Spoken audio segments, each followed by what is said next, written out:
કેમ છો મિત્રો? મજામાં? ચાલો ફરી પાછા તૈયાર થઈ જાઓ ફિઝિક્સ ભણવા માટે. આજે આપણે ધોરણ 11માં ચેપ્ટર નંબર 2 જે છે એમાં આગળ વધીશું. આજનો આપણો કોન્સેપ્ટ જે છે વી વિરુદ્ધ ટીના આલેખ પરથી પ્રવેગની સમજૂતી, એટલે કે વેગ વિરુદ્ધ સમયના આલેખ પરથી પ્રવેગની સમજૂતી મેળવવી. ચાલો તો વી વિરુદ્ધ ટીના આલેખ જે છે આપણે શીખીએ. વી વિરુદ્ધ ટીના આલેખ પરથી પ્રવેગની સમજૂતી.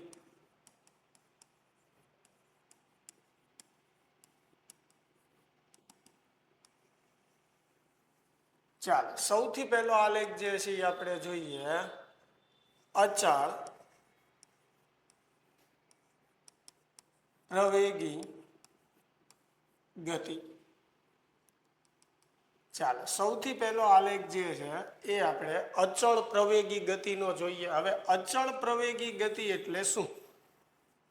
તો સમાન સમયમાં વેગમાં સમાન વધારો થતો હોય તો એને અચળ પ્રવેગી ગતિ કહેવાય. આની પહેલા આપણે અચળ વેગી ગતિની પણ વાત કરેલી છે અગાઉના લેક્ચરમાં.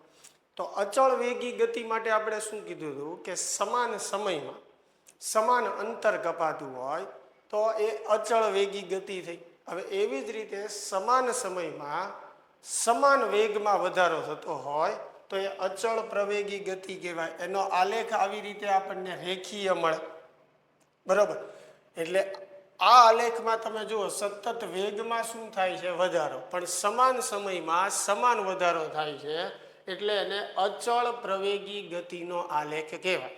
હવે આ આલેખ પરથી આપણે શું શું કહી શકીએ? તો સૌથી પહેલી વાત અહીંયા જુઓ, વેગ જે છે એ વાય અક્ષ ઉપર છે, સમય જે છે એ એક્સ અક્ષ ઉપર છે, અને વેગની સંજ્ઞા જે છે એ શું આવશે? ધન આવશે. અને વેગ જે છે એ વધે છે. હવે વેગ વધતો હોય ત્યારે પ્રવેગ જે છે એ આપણને કેવો મળે? ધન મળે. વેગ વધતો હોય ત્યારે પ્રવેગ જે છે એ આપણને કેવો મળશે? ધન મળશે, બરોબર છે. બીજી વાત જે છે કે અહીં આપણે કહી શકીએ કે પદાર્થ ધન દિશામાં ધન પ્રવેગ સાથે ગતિ કરે છે. ધન દિશામાં અને ધન પ્રવેગ સાથે. હવે ધ્યાનથી સમજજો. જો અહીંયા આ આપણું સંદર્ભ બિંદુ છે. જમણી તરફની દિશા જે છે આપણે ધન લઈએ, ડાબી તરફની દિશા જે છે એ આપણે ઋણ લઈએ. એટલે જો પદાર્થ અહીંયા સંદર્ભ બિંદુએથી શરૂઆત કરતો હોય અથવા કોઈ પણ બિંદુએથી અને ધન દિશામાં ગતિ કરતો હોય, ધારો કે આ ધન દિશામાં, એટલે પદાર્થ અત્યારે ધન દિશા તરફ જઈ રહ્યો છે અને વેગ જે છે એમાં વધારો થાય છે, બરોબર છે. તો વેગ વધતો હોય ત્યારે પ્રવેગ ધન મળે અને એ ધન દિશામાં ગતિ કરે છે, બરોબર છે. આપણે જે સંદર્ભ બિંદુની સાપેક્ષે જે દિશા ધન લીધી છે એ દિશામાં ગતિ કરે છે, એટલે ધન દિશામાં ધન પ્રવેગ સાથે. તમે અહીંયા ખાસ એક વસ્તુ સમજજો, પ્રવેગ જે છે એની સંજ્ઞા બે રીતે ઋણ જે છે એ આવી શકે. પ્રવેગની સંજ્ઞા બે રીતે ઋણ આવે. એક પ્રવેગ ક્યારે ઋણ આવે? જ્યારે વેગ ઘટતો હોય, બરોબર? વેગ ઘટતો હોય તો પ્રવેગ ઋણ આવે. અને એક ઋણ ક્યારે આવે? તો કે જ્યારે પદાર્થ ઋણ દિશામાં ગતિ કરતો હોય, એટલે કે દિશા મુજબ ઋણ સાઇન હોય. એટલે પ્રવેગ માટે વેગ માટે ઋણ સંજ્ઞા બે રીતે આવી શકે, બરોબર છે. અહીંયા વેગ હું એટલે બોલ્યો કારણ કે વેગ પણ તમારે યાદ રાખવાનો. અગાઉ આપણે શીખી ગયા વેગની સંજ્ઞા પણ ઋણ હોઈ શકે. તો વેગની સંજ્ઞા પણ ઋણ બે રીતે હોય. જ્યારે સ્થાન ઘટતું હોય ત્યારે વેગ ઋણ આવે, અથવા તો દિશા ઋણ હોય ત્યારે એની સંજ્ઞા ઋણ આવે. વેગમાં પણ એવું થશે. સેમ વસ્તુ પ્રવેગમાં, કે વેગ ઘટતો હોય તો પણ પ્રવેગની સંજ્ઞા ઋણ આવે, અને પ્રવેગ ઋણ દિશામાં ગતિ કરતો હોય, એટલે સોરી પદાર્થ ઋણ દિશામાં ગતિ કરતો હોય તો પણ પ્રવેગ ઋણ આવી શકે. ખ્યાલ આવે છે આ વાત? ચાલો તો આની માટે એવી વાત થઈ કે ભાઈ ધન દિશામાં ધન પ્રવેગ સાથે ગતિ કરે છે. હવે વી વિરુદ્ધ ટી નો આલેખ જે છે, વી વિરુદ્ધ ટી ના આલેખનો ઢાળ સરેરાશ પ્રવેગનું મૂલ્ય આપે. અગાઉ આપણે એક્સ વિરુદ્ધ ટીના આલેખની વાત કરી હતી. એક્સ વિરુદ્ધ ટીનો આલેખ હોય અને એનો ઢાળ મેળવો તો તમને સરેરાશ વેગ મળે. હવે જો વી વિરુદ્ધ ટીનો આલેખ હોય એટલે કે વેગ અને સમયનો આલેખ હોય તો એ આલેખનો ઢાળ જે છે એ આપણને સરેરાશ પ્રવેગનું મૂલ્ય આપે. કઈ રીતે? તો જેમ આપણે એક્સ અને ટીના આલેખમાં કરતા હતા એવી જ રીતે બે બિંદુ ધારો. આ આપણું પ્રારંભિક બિંદુ છે તો પ્રારંભિક બિંદુએ જે વેગ હોય એ પ્રારંભિક વેગ કહેવાય. આ આપણું અંતિમ બિંદુ છે, ત્યાં એનો જે વેગ છે એ અંતિમ વેગ થયો. હવે પ્રારંભિક વેગ માટે જે સમય છે એ t1 કહીએ. એવી રીતે અહીંયા અંતિમ વેગ માટે જે સમય છે એ t2 કહીએ. હવે આ એક્સ અક્ષને સમાંતર અહીંયા એક્ઝેક્ટ લાઈન તમે દોરો તો આ જે આલેખની રેખા છે એનો એક્સ અક્ષ સાથે કંઈક થીટા જેટલો ખૂણો બને અને આ થીટા જે છે એ આલેખના ઢાળને વ્યાખ્યાયિત કરે. જેમ થીટા વધારે એમ આલેખનો ઢાળ વધારે, સીધી વાત છે. તો હવે મારે થીટા મેળવવો હોય તો આ બાજુનું જે માપ જે છે એ કેટલું થશે? આ આખું V2 છે, આટલું V1 છે.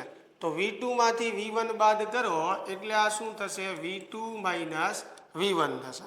સેમ એવી રીતે આ આખું T2 છે, આ આટલું T1 છે, બરોબર? તો આ માપ કેટલું થશે? T2 minus T1. હવે મારે થીટા મેળવવો છે એટલે tan થીટાનો ઉપયોગ કરું. આલેખનો ઢાળ જે છે એ મેળવવા માટે tan થીટાનો ઉપયોગ કરું તો tan થીટા એટલે શું થશે? સામેની બાજુ એટલે V2 માઇનસ V1 છેદમાં પાસેની બાજુ એટલે T2 માઇનસ T1 અને આ શેનું સૂત્ર થયું? સરેરાશ પ્રવેગનું. તો આપણે એટલે જ કીધું કે વી વિરુદ્ધ ટીના આલેખનો ઢાળ જે છે એ સરેરાશ પ્રવેગનું મૂલ્ય આપે. ચાલો, તો આ પહેલા આલેખ માટે આપણે બધી સમજૂતીની વાત કરી. પહેલો આલેખ શેની માટે આપણે લીધો? અચળ પ્રવેગી ગતિ માટે. અચળ પ્રવેગી ગતિ એટલે પ્રવેગ અચળ હોય, પ્રવેગનું મૂલ્ય બદલાતું ન હોય. તો પ્રવેગ અચળ ક્યારે મળે આપણને? તો કે સમાન સમયમાં વેગમાં સમાન વધારો થતો હોય તો પ્રવેગ જે છે એ અચળ મળે. સમજણ પડે છે?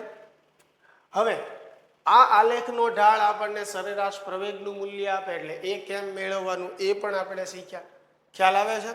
ચાલો, બીજી એક વાત ખાસ આપણે યાદ રાખવાની છે MCQ ને એની માટે કે વી વિરુદ્ધ ટીના આલેખનું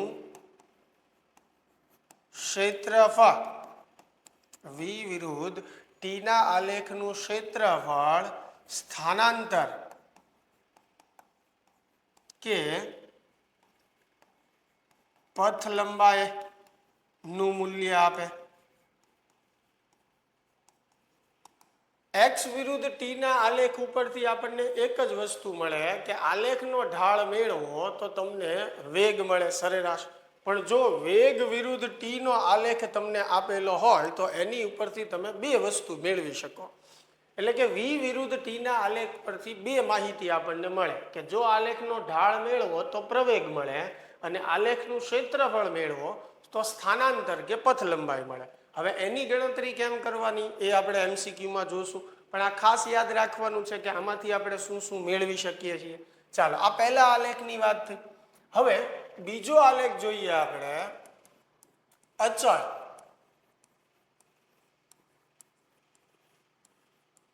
પ્રતિપ્રવેગી ગતિ.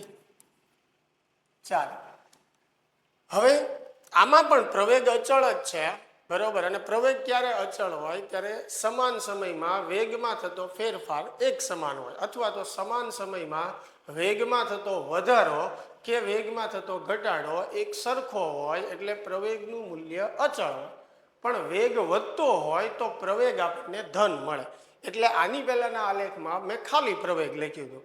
હવે આપણે એવો કેસ જોઈએ છીએ કે જેમાં વેગ ઘટે છે. તો વેગ ઘટતો હોય ત્યારે પ્રવેગ ઋણ મળે. ઋણ પ્રવેગને પ્રતિપ્રવેગ કહેવાય. એટલે મેં અહીંયા લખ્યું છે અચળ પ્રતિપ્રવેગી ગતિ. એટલે સમાન સમયમાં વેગમાં થતો ઘટાડો એક સમાન છે, બરોબર? સમાન સમયમાં વેગમાં થતો ઘટાડો એક સમાન છે એટલે પ્રવેગનું મૂલ્ય અચળ હશે પણ વેગ ઘટે છે એટલે પ્રવેગ ઋણ મળશે. ચાલો, તો એવો આલેખ આપણે જોઈએ. આવી આ ટી. તો આની અંદર આલેખ આપણને રેખીય જ મળશે, પણ આમ નીચે ઉતરતો મળશે. એટલે આમાં પ્રવેગ જે છે એની સંજ્ઞા કેવી મળશે આપણને? ઋણ મળશે. અને કઈ રીતે પદાર્થની ગતિ હોય તો કે આ આપણું સંદર્ભ બિંદુ છે, આ દિશા આપણે ધન લીધી હતી, બરોબર, આ દિશા જે છે આપણે ઋણ લીધી. તો અત્યારે પદાર્થ જે છે એ ગતિ તો ધન દિશા તરફ જ કરે છે, તો જ મેં અહીંયા વેગ ધન વાય ઉપર લીધેલો હોય, બરોબર છે. પણ વેગ જે છે, પદાર્થનો વેગ જે છે એ ઘટે છે. એટલે કે શરૂઆતમાં પ્રારંભિક બિંદુએ વેગ વધારે છે, પછી જેમ આગળ વધતો જાય એમ વેગમાં ઘટાડો થાય છે. એટલે પ્રવેગની દિશા ધન દિશા છે, બરોબર છે, સમજાય છે. પણ વેગ ઘટે છે એટલે પ્રવેગ કેવો મળશે? ઋણ મળશે. એટલે દિશા કેવી આવી? ધન આવી. સમજાય છે? દિશા કેવી આવશે? ધન, બરોબર. પણ વેગ ઘટે છે એટલે પ્રવેગ કેવો મળશે? ઋણ મળશે. એટલે આ આલેખ માટે તમે એવું લખી શકો કે ઋણ પ્રવેગ સાથે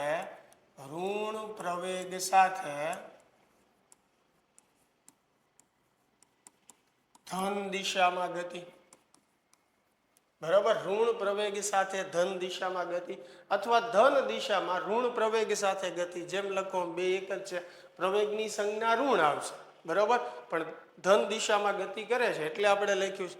આમાં પણ આલેખનો ઢાળ આપણે મેળવવો હોય તો બે બિંદુ આપણે ધારીએ, આ પ્રારંભિક બિંદુ, આ અંતિમ બિંદુ, એને વાય અક્ષ ઉપર લંબાવો એટલે અહીંયા પ્રારંભિક વેગ મળે, આને વાય અક્ષ ઉપર લંબાવો એટલે અહીંયા અંતિમ વેગ મળે. પછી એ જ બિંદુને એક્સ અક્ષ ઉપર લંબાવીએ એટલે અહીંયા પ્રારંભિક સમય, અહીંયા જે છે અંતિમ સમય. ચાલો અહીંયા સમક્ષિતિજ રેખા આપણે દોરીએ તો આ સમક્ષિતિજ રેખા સાથે આલેખ જે છે એનો જે ખૂણો બને એને કહેવાય આલેખનો ઢાળ. હવે આ ઢાળ આપણે મેળવવો હોય તો આ સામેની બાજુ જોવે, આ પાસેની બાજુ જોવે. આ સામેની બાજુનું માપ કેટલું થશે? તો V1 માઇનસ V2 થશે.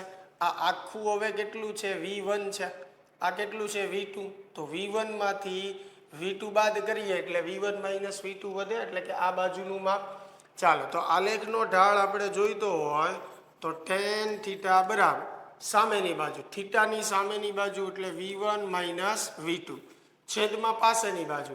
હવે પાસેની બાજુમાં જુઓ, અહીંયા આ આખું માપ T2, આ માપ T1, તો આ કેટલું થશે? T2 માઇનસ T1, એટલે નીચે આવશે T2 માઇનસ T1. માઇનસ નિશાની આપણે કોમન કાઢીએ તો અહીંયા લખીએ કે V2 માઇનસ V1 છેદમાં T2 માઇનસ T1. હવે આ શેનું સૂત્ર થયું?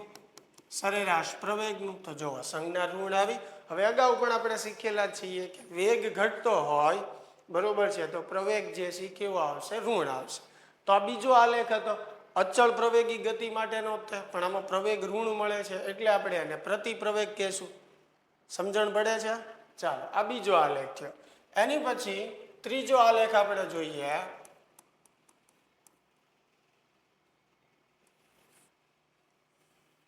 ચાલો આ એક્સ અક્ષ છે, આ આપણો વાય અક્ષ છે. હવે પદાર્થની ગતિ જે છે એ આપણે આવી લઈએ છીએ. જો આ ધન દિશા છે, આ બાજુ ઋણ દિશા છે. હવે પદાર્થ જે છે એક બિંદુથી ઋણ દિશા તરફ ગતિ કરે છે અને વેગનું મૂલ્ય વધે છે, બરોબર, અને સમાન સમયમાં સમાન વેગ વધે છે. હવે સમાન સમયમાં સમાન વેગ વધતો હોય એટલે પ્રવેગનું મૂલ્ય અચળ હોય, અને પ્રવેગનું મૂલ્ય અચળ હોય ત્યારે v વિરુદ્ધ t ના આલેખ હંમેશા રેખીય મળે, બરોબર. તો અહીંયા એ જ કિસ્સો આપણે લઈએ છીએ, ખાલી દિશા અલગ લઈએ કે હવે પદાર્થ ઋણ દિશામાં ગતિ કરે છે અને વેગ જે છે એ વધે છે અને સમાન સમયમાં સમાન વધે છે. એટલે ધારો કે 0 વેગથી શરૂ કર્યો હોય તો એ આલેખ આવો જ મળશે આપણને, રેખીય. પણ હવે ધ્યાનથી સમજો, પદાર્થ ઋણ બાજુ ગતિ કરે છે એટલે વેગ જે છે એ મારે ઋણ વાય પર બતાવવો પડશે, કારણ કે દિશા ઋણ છે. હવે મૂલ્ય ઋણ નથી, વેગ જે છે એની દિશા ઋણ છે.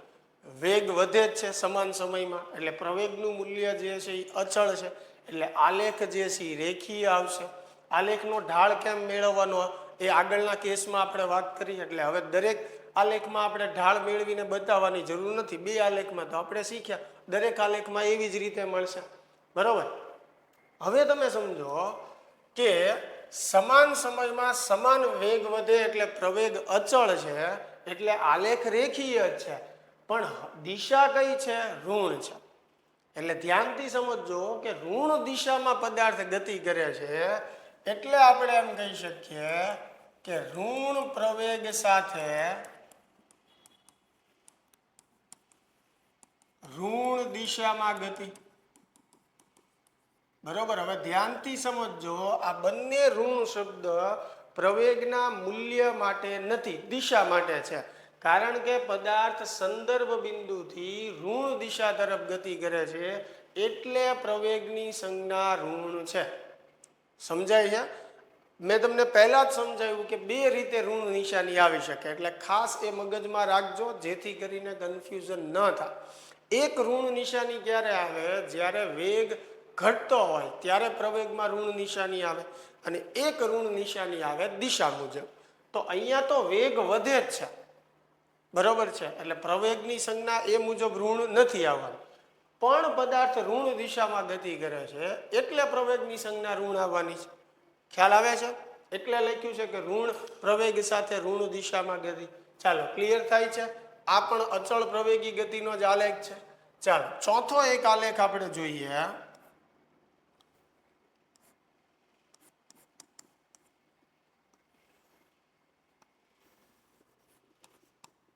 આ સમય, અહીંયા આપણો વેગ છે. હવે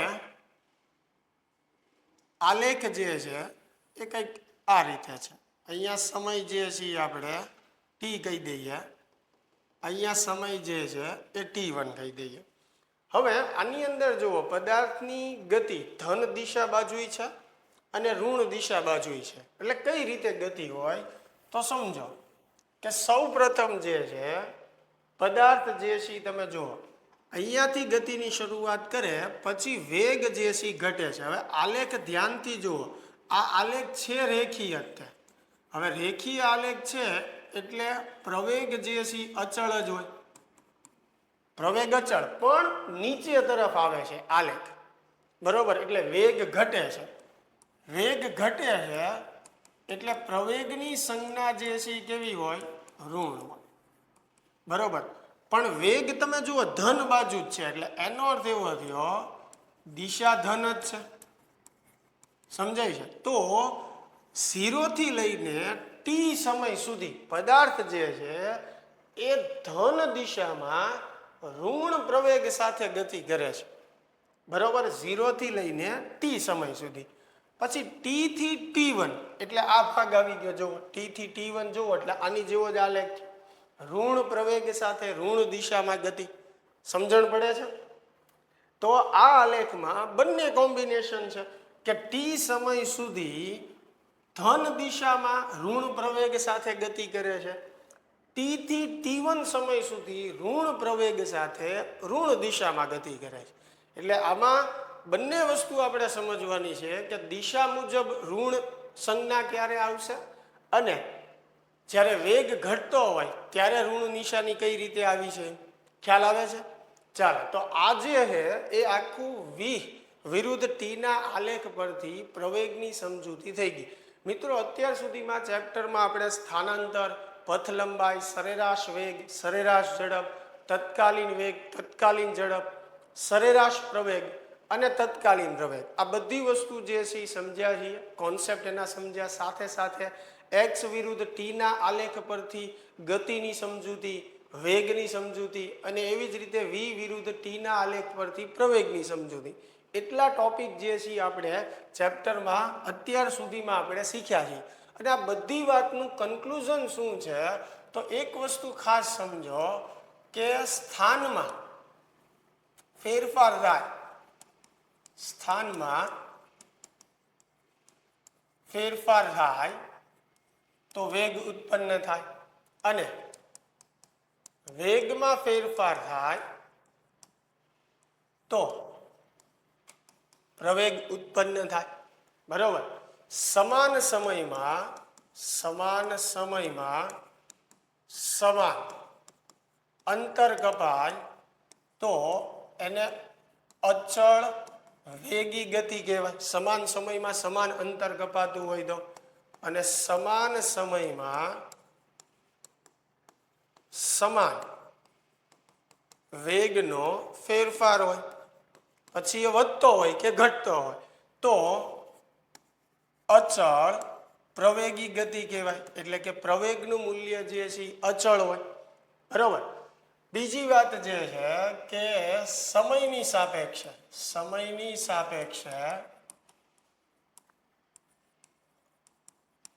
સ્થાનાંતરનું વિકલન, સમયની સાપેક્ષે સ્થાનાંતરનું વિકલન કરીએ તો આપણને શું મળે? તત્કાલીન વેગ મળે. બરોબર. એવી જ રીતે સમયની સાપેક્ષે વેગનું વિકલન કરીએ તો આપણને તત્કાલીન પ્રવેગ મળે. બરોબર. આ બધી વસ્તુ શીખી જ ગયા છીએ, યાદ કરાવું છું, કારણ કે આની પછીના લેક્ચરમાં આપણે આ બધા કોન્સેપ્ટ ઉપરના અગાઉ પૂછાઈ ગયેલા એમસીક્યુ, પ્રેક્ટિસ માટેના એમસીક્યુ એ બધા સોલ્વ કરવાના છે. અને આ બધા કોન્સેપ્ટ તમારા મગજમાં હશે તો જ વ્યવસ્થિત જે છે એ તમને એમસીક્યુ સમજાશે. ચાલો, તો એ તત્કાલીન પ્રવેગ આપે આપણને. જો એક્સ વિરુદ્ધ ટી નો આલેખ હોય, એક્સ વિરુદ્ધ ટી નો આલેખ હોય તો એક્સ વિરુદ્ધ ટી ના આલેખનો ઢાળ જે છે સરેરાશ વેગનું મૂલ્ય આપે. એક્સ વિરુદ્ધ ટી નો આલેખ હોય તો એના પરથી ઢાળ મેળવવાથી વેગ મળે. હવે એની જગ્યાએ વી વિરુદ્ધ ટી નો આલેખ હોય, બરાબર, વી વિરુદ્ધ ટી નો આલેખ હોય તો વી વિરુદ્ધ ટી ના આલેખનો ઢાળ આપણને શેનું મૂલ્ય આપે?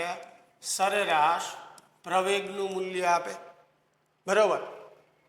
હવે જો આ આલેખમાં આપણે આલેખનું ક્ષેત્રફળ મેળવીએ તો એ આપણને સ્થાનાંતર કે પથ લંબાઈનું મૂલ્ય આપે. સ્થાનાંતર કે પથ લંબાઈનું મૂલ્ય આપે. હવે બીજી વસ્તુ ધ્યાનથી સમજજો કે એ વિરુદ્ધ ટી નો આલેખ હોય, બરાબર, એ વિરુદ્ધ ટી નો આલેખ હોય, બરોબર, એટલે કે પ્રવેગ અને સમયનો આલેખ હોય તો તમે આનું ક્ષેત્રફળ મેળવો તો એ તમને સરેરાશ વેગનું મૂલ્ય આપે અથવા તો વેગનો ફેરફાર આપે, એમ તમે કહી શકો. હવે આ સમજો, અહીંયા આ બધું એકબીજા સાથે જોડાયેલું કે સ્થાનમાં ફેરફાર થાય તો વેગ ઉત્પન્ન થાય, વેગમાં ફેરફાર થાય તો પ્રવેગ ઉત્પન્ન થાય. બીજી વસ્તુ કે સ્થાન અને સમયનો આલેખ હોય તો એનો ઢાળ વેગ આપે. હવે વેગ અને સમયનો આલેખ હોય તો એનો ઢાળ જે છે એ પ્રવેગ આપે. રેડી? એટલી વસ્તુ ક્લિયર થાય છે. બીજી વાત કે વેગ અને સમયનો આલેખ હોય એનું ક્ષેત્રફળ મેળવો તો સ્થાનાંતર કે પથ લંબાઈ મળે. એવી જ રીતે પ્રવેગ અને સમયનો આલેખ હોય એનું તમે ક્ષેત્રફળ મેળવો તો વેગ અને ઝડપ બંને મળી શકે. સરેરાશ વેગ અને સરેરાશ ઝડપ બંને મળી શકે. કેમ મેળવવાનું સ્થાનાંતર પથ લંબાઈ? આ એ આપણે એમસીક્યુ ગણશું ત્યારે જે છે વાત કરશું. પણ અત્યારે બહુ કોમ્પ્લિકેટેડ ન લાગે એટલે મેં સિમ્પલ લખ્યું કે ભાઈ એ વિરુદ્ધ ટી નો આલેખ હોય અને એનું ક્ષેત્રફળ મેળવો તો તમને સરેરાશ વેગ મળે. એટલે અહીંયા જુઓ, વી અને ટી ના ક્ષેત્રફળ ઉપરથી સ્થાનાંતર પાછું આવે. એવી જ રીતે એ અને ટી ના ક્ષેત્રફળ ઉપરથી તમને શું મળશે? વેગ મળશે. બરોબર. બીજી વાત આપણે એક યાદ કરી લઈએ કે ભાઈ વી બરાબર જે છે એ શું થાય? ડીએક્સ બાય ડીટી થાય. એટલે કે સ્થાનાંતરનું વિકલન કરો તો વેગ મળે. એનાથી ઉલટું કે જો વેગનું સંકલન કરીએ તો આપણને શું મળે? સ્થાનાંતર મળે. વેગનું આપણે સંકલન કરીએ તો આપણને શું મળે? સ્થાનાંતર મળે. સેમ એવી રીતે કે વેગનું આપણે વિકલન કરીએ તો આપણને શું મળશે? પ્રવેગ મળશે. વેગનું વિકલન કરીએ તો પ્રવેગ મળશે. હવે એનાથી ઉલટું કે પ્રવેગનું તમે સંકલન કરો તો વેગ મળશે. બરોબર. આ બંને માટે આપણે યાદ રાખવાનું, વેગનું વિકલન પ્રવેગ આપે, પ્રવેગનું સંકલન વેગ આપે. સેમ વસ્તુ અહીંયા યાદ રાખવાની, બરાબર. સ્થાનાંતરનું વિકલન વેગ આપે, વેગનું સંકલન સ્થાનાંતર આપે. ક્લિયર થાય છે? આ બધી વસ્તુ આપણને એમસીક્યુમાં ખાસ કામ લાગશે. તો મિત્રો અહીંયા સુધીમાં આપણા જે વેગ અને પ્રવેગના જે કાંઈ કોન્સેપ્ટો હતા એ પૂરા થાય છે. નેક્સ્ટ લેક્ચરની અંદર જે છે આપણે એના એમસીક્યુ પીવાયક્યુ જે છે એ કરશું. ખાસ તમે દરેક વિડીયો જે છે એ જોશો. કોઈ જગ્યાએ તકલીફ પડે તો ખાસ મને જણાવજો. ચાલો મળીએ તો નેક્સ્ટ વિડીયોમાં.